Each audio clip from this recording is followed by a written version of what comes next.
শ্রীকৃষ্ণ ১২৫ বছর পৃথিবীতে লীলাবিলাস করেন এবং তারপর মাঘ মাসের পূর্ণিমা তিথিতে অন্তর্ধান করেন।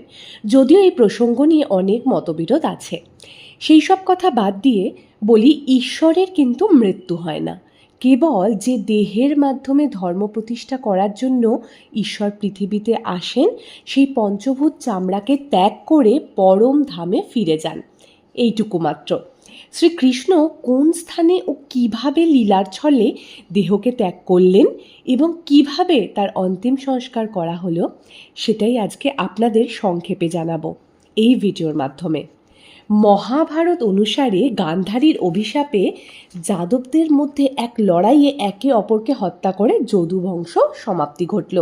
কিছুকাল পর শ্রীকৃষ্ণ সেখান থেকে প্রস্থান করেন এবং গুজরাটের সোমনাথ মন্দিরের বেশ কিছু দূরে ভালকার নামক স্থানে গভীর জঙ্গলে প্রবেশ করে শ্রীকৃষ্ণ যোগ নিদ্রায় সমাধিস্থ হলেন।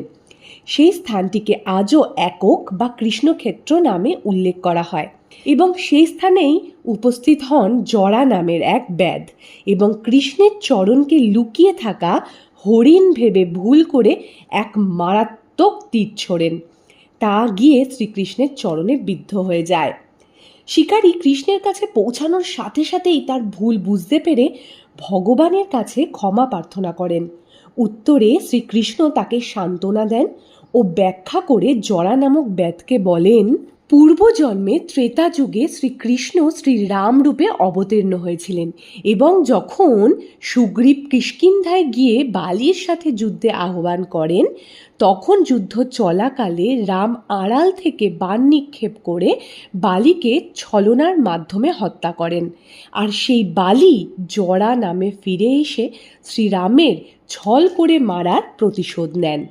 ঘটনাটি সম্পূর্ণ জেনে শেষে জরাই শ্রীকৃষ্ণের অন্তিম সংস্কার করেন, কিন্তু কৃষ্ণের হৃদয় না পোড়ায় জরা আরব সাগরে তা ভাসিয়ে দেন।